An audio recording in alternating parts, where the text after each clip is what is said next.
The little cloud who didn't want to rain once upon a time far up in the sky. There was a small, fluffy cloud named Cora.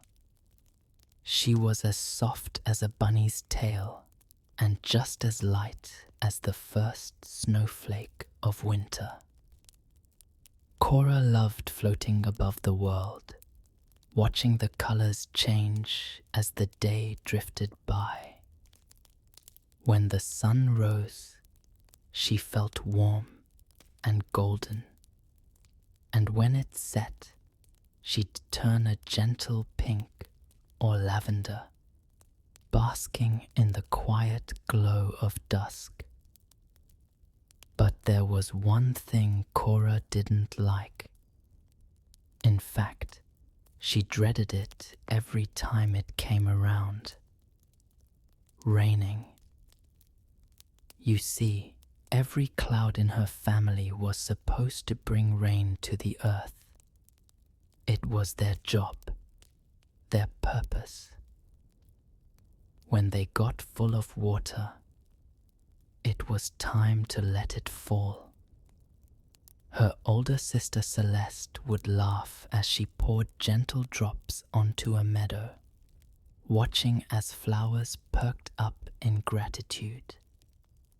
And her wise father, Nimbus, would shower entire fields, leaving shimmering puddles that frogs and dragonflies loved.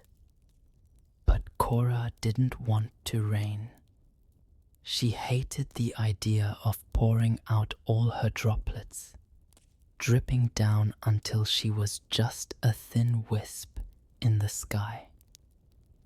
She preferred staying fluffy and light, watching the world without having to touch it. So, each time she felt herself getting full of water, Cora would drift far away. She'd hide behind mountain peaks or find warm, sunny skies where she didn't feel quite as heavy. But the more she hid, the heavier she got, until her belly was so full of water that she could barely float at all. One bright morning, as Cora peeked over a gentle hill, she spotted a cozy little village nestled among green fields and gardens. She drifted closer, curious. From her view, the village looked like it was part of a picture, a beautiful scene with fields of golden wheat, orchards of apple trees, and even a little school where children played outside. Oh, how peaceful, she whispered, feeling a soft joy from simply watching. The village below felt like a warm hug, the kind of place that made her want to stay forever. But then, as she floated closer, she heard the faintest sound. It was a murmur, a gentle pleading that seemed to rise up from the earth itself. She listened closely and soon realized it was the plants, the gardens and orchards, the fields of wheat. They were all whispering, "We're so thirsty. We need rain." Cora felt a pang in her heart. She had been so busy hiding from her job that she hadn't even thought about the plants and people below who needed her rain. But even with that thought tugging at her, she couldn't quite bring herself to rain. She loved her soft, fluffy self too much to let it go. Instead, she decided to simply float by, hoping the village would get rain from another cloud. She started drifting away, but she couldn't quite escape the thirsty whispers from the plants below. As she floated, she noticed something else. Some of the leaves on the apple trees were drooping, and the fields of wheat looked almost grey, tired and worn. Just then, a small butterfly with wings as light as a feather flew up to meet her. The butterfly fluttered around, then settled on Cora, resting softly as if it were sitting on a cushion. "Hello," Cora said, surprised to find herself speaking to a butterfly. "Hello, Cloud," the butterfly replied. "The flowers down below told me you might need a friend." Cora smiled shyly. "I'm Cora. I don't want to rain. It sounds silly, but I like being soft and fluffy. I'm scared of disappearing, of being thin and empty." The butterfly looked thoughtful, then nodded. "I understand. But do you know what happens after a cloud rains?" Cora shook her fluffy head, curious but uncertain. The butterfly smiled and said, "After a cloud rains, it becomes light and free, and it can travel anywhere it wants. It can rise up, dance with the wind, and even join the stars at night. And eventually it fills back up, becoming just as fluffy as before. You're only sharing what you have, not losing it forever." Cora hadn't thought of it that way before. The idea of dancing with the wind and floating up to see the stars at night sounded magical. She gazed down at the fields below, noticing the gentle pleadings from the plants once more. With a deep, soft sigh, she made up her mind. She let go. At first, it was just a tiny drizzle, like the tickle of a gentle sprinkle. She watched as the first drops fell onto the fields, sparkling in the sunlight. With a deep breath, Cora let go completely. She opened herself up to the sky and felt her soft, cool raindrops fall like little glimmers down to the thirsty earth below. Each droplet left her feeling lighter, softer, as though a gentle weight was being lifted.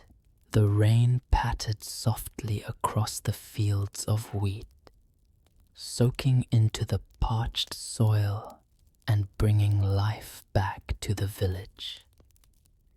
The apple trees raised their branches, their leaves beginning to perk up and glisten with the refreshing touch of water. The little gardens sighed happily, and flowers that had been wilting slowly started to lift their heads. As Cora continued to rain, she found herself feeling peaceful. There was something comforting about sharing her water with the world below, knowing she was bringing life and joy to so many. She could almost hear the quiet thanks of the plants the murmur of the leaves, the quiet joy of the earth as it soaked up her gift. As her raindrops finally slowed, Cora noticed she was much smaller and lighter than before. She looked down, worried she'd feel empty, but instead, she felt free, lighter than she'd ever felt. The butterfly fluttered beside her again, nodding as if to say, "See? It wasn't so bad after all." And just then, a gentle breeze caught hold of Cora, lifting her up higher and higher. She rose gracefully, gliding with the wind, now feeling like a soft wisp floating up to the stars. As she drifted upward, she looked back one last time at the village below, seeing it washed in a calm glow, the fields sparkling with new life. The stars twinkled around her as she rose into the night sky, and Cora realized something wonderful. Even though she'd shed her water, she still felt whole. She had given life, but she hadn't lost herself. Instead, she felt part of everything, like she belonged to the sky and the earth all at once. From that day on, Cora wasn't afraid of raining anymore. She understood that every drop she gave came back to her in a new way, helping her soar higher and feel even more free. Whenever she saw thirsty fields or wilting flowers, she'd drift close, ready to share a bit of herself, knowing it was all part of a beautiful, endless dance. And when night fell, she'd float quietly among the stars, listening to the gentle hum of the universe, feeling light, peaceful, and complete. The dreamy cloud ride. In a small, cozy village nestled between rolling hills and quiet rivers, there lived a boy named Leo.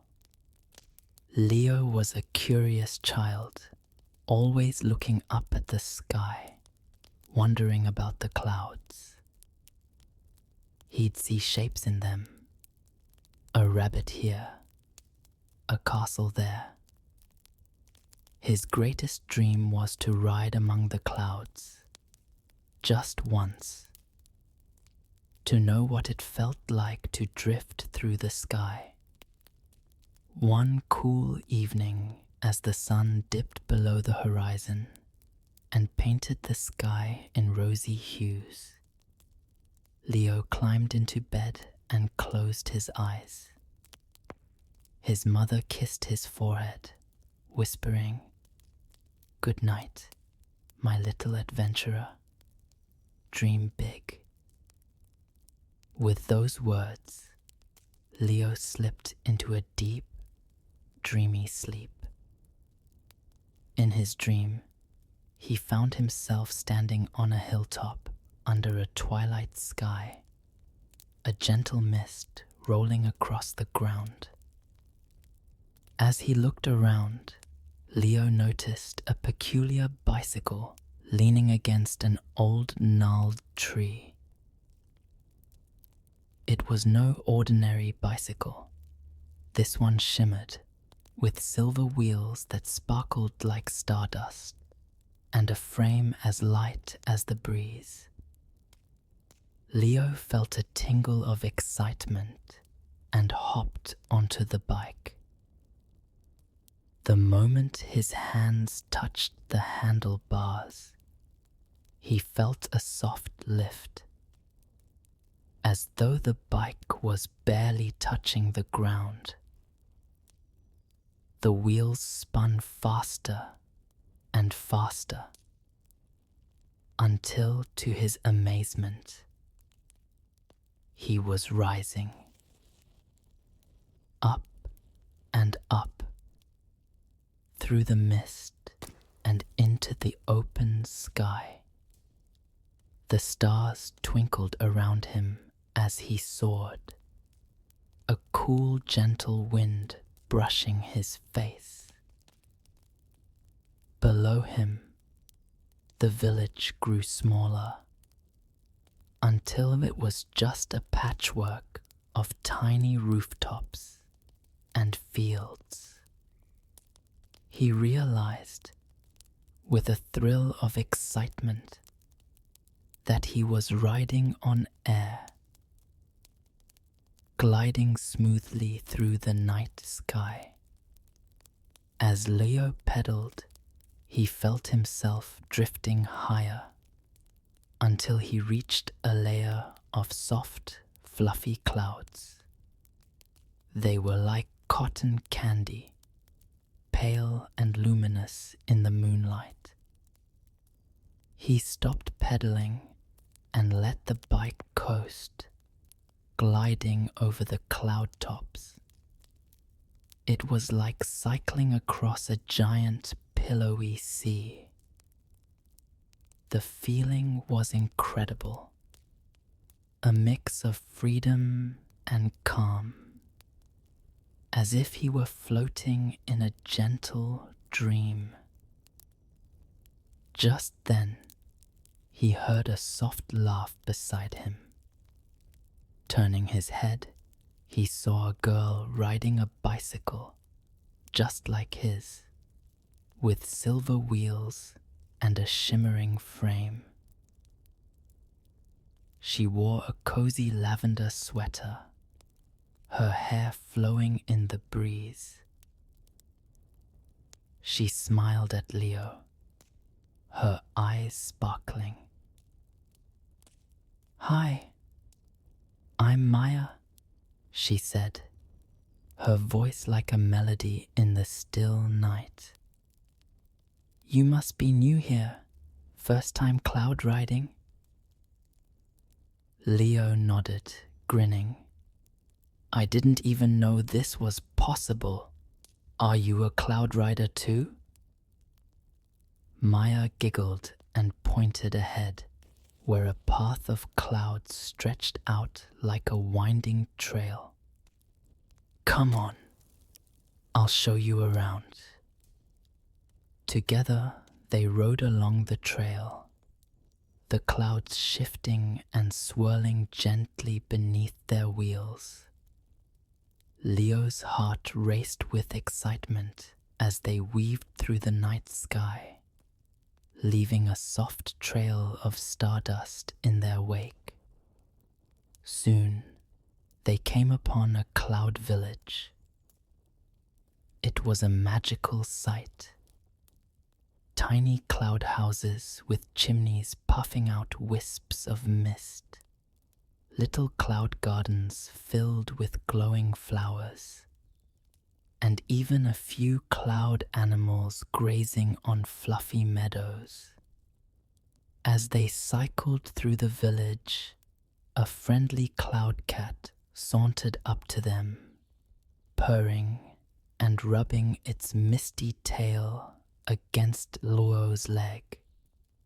Maya leaned down and gave it a gentle pet, and it promptly curled up beside them, watching the children with half-closed eyes. "Welcome to Nimbusville," Maya said, gesturing to the cloud houses around them. "This is where the cloud creatures live. They love visitors, especially kind ones like you. Leo was enchanted. Everything in Nimbusville seemed alive and soft, like a place made of dreams and whispers. He noticed a tiny cloud fox peeking out from behind a misty shrub, its eyes curious and sparkling. A cloud bird flew overhead, leaving a trail of glittering feathers that vanished into the air. As they continued riding, Maya explained that each night, cloud riders came from all over to explore the sky. Some were dreamers like Leo, others were gentle spirits of the clouds, and some were even stars who had come down to play. Everyone in Nimbusville loved to ride through the night, watching over the world below and sharing dreams with those who slept. Leo listened, fascinated. So, everyone here is just visiting? They're all dreamers? Mostly, Maya replied, but some stay. Cloud spirits, like the animals and the stars. They come back every night, just to be part of the magic. Leo gazed around, feeling a warm glow settle in his heart. He thought about his village below, how it looked so small from up here. A part of him wanted to stay in this beautiful world forever, riding his magical bicycle over the clouds, watching the stars. But just as he was lost in thought, a sudden, gentle breeze began to blow, swirling the clouds around them. Leo gripped his handlebars, watching as the breeze grew stronger, pulling at the clouds until they began to reshape themselves. Maya's eyes sparkled with excitement. Oh, it's time. Every night, the cloud painters come to reshape the sky. Leo watched, amazed, as shapes began to form in the clouds around them. A giant, fluffy whale drifted by, its misty tail trailing stardust.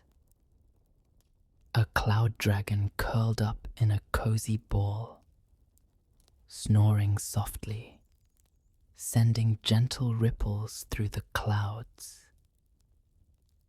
There was even a cloud forest with tall, misty trees that swayed gently in the breeze. It's beautiful, Leo whispered, feeling a deep sense of peace.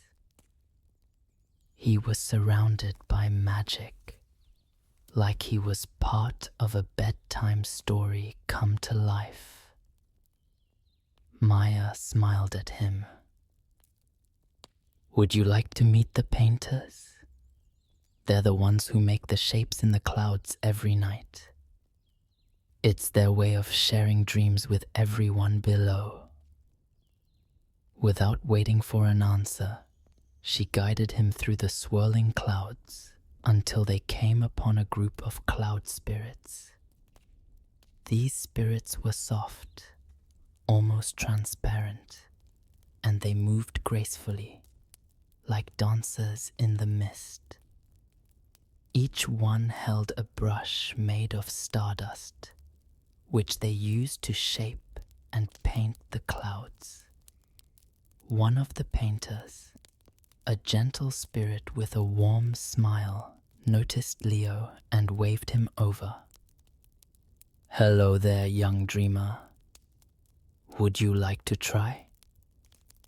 Leo's eyes widened. "You mean I can paint the clouds?"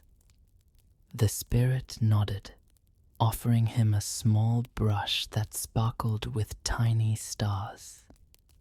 Leo took it carefully, feeling a shiver of excitement. He looked around, thinking about what shape he'd like to paint. After a moment, he began to sweep his brush gently across a small patch of cloud. Slowly, a shape began to form. A big, cozy bear, curled up as if ready for sleep. It looked so soft, so comforting, that Leo felt a wave of calm wash over him just looking at it. When he finished, the cloud bear floated gently beside him, its misty body rising and falling in a peaceful rhythm. Maya clapped her hands, delighted. "It's perfect! The cloud bear will bring sweet dreams to anyone who sees it tonight." Leo looked at his creation, feeling a deep sense of joy.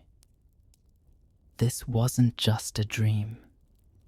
It was like he was leaving a piece of himself in the sky, something warm and kind that would drift above his village, sharing peace with everyone below.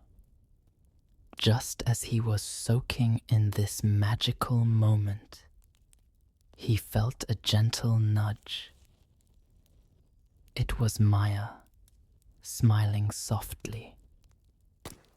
"Leo, the night's almost over. Soon, the sun will rise, and we'll have to return to our villages," she said, her voice like a comforting lullaby. Leo felt a pang of sadness. He didn't want this dream to end, didn't want to leave the magic of Nimbusville, the cloud animals, or his new friend. But he knew that every adventure, even the most magical ones, had to come to a close. The cloud bear he had painted drifted close, brushing his arm with a misty paw, as if to say goodbye. The other cloud animals gathered around, offering gentle purrs and chirps of farewell. Even the cloud painters gave him a warm smile, their brushes trailing stardust that swirled around Leo like a gentle hug. Maya gave him a nod. "Come on, Leo. Let's ride back together." With a final wave to Nimbusville and the magical world of cloud riders, Leo got back on his bicycle and started pedaling beside Maya. The path they'd come on stretched before them, a soft trail of clouds leading them back down to the world below. As they rode, Leo noticed the sky growing lighter, shades of pink and orange blossoming on the horizon. The stars were fading, winking one by one as dawn approached. The clouds around them softened, becoming wisps that danced in the morning light. They pedaled together, watching as the village came back into view. The rooftops, the fields, the river, all of it looked calm and peaceful in the early morning glow. As Leo and Maya glided down toward the village, the colors of dawn warmed the sky, and a gentle glow spread over everything below. They coasted down together, the magical bicycles gradually slowing as they descended, like feathers floating back to earth. Finally, they reached the top of the hill where Leo had first found his silver bicycle. They stopped, and Leo looked at Maya, feeling a bittersweet ache in his heart. "Will I see you again?" he asked, his voice soft. Maya smiled, her eyes twinkling. "Whenever you look up at the clouds, I'll be there. Just close your eyes, and you'll find your way back." With one last wave, she turned her bicycle and pedaled up, disappearing into the morning mist as it rose toward the clouds. Leo watched until she was just a soft shimmer in the sky, like a star fading with the dawn. He turned to his own bike, which now looked like an ordinary old bicycle. Again, the stardust gone. The shimmer faded. With a sigh, he placed it back against the tree and walked down the hill, his heart still glowing with the magic of the night. When Leo finally opened his eyes, he was back in his own bed, the early morning sun spilling through his window. For a moment, he wondered if it had all been just a dream. But as he looked outside, he saw a soft, fluffy cloud shaped like a bear, drifting gently across the sky. Leo smiled, feeling a wave of calm and happiness. He knew that even if it had been a dream, he'd always carry the memory of his cloud riding adventure in his heart. And every night, as he lay down to sleep, he'd look out his window and imagine himself gliding through the sky once more, painting clouds and sharing dreams, forever a part of the magical world he'd found on his dreamy cloud ride.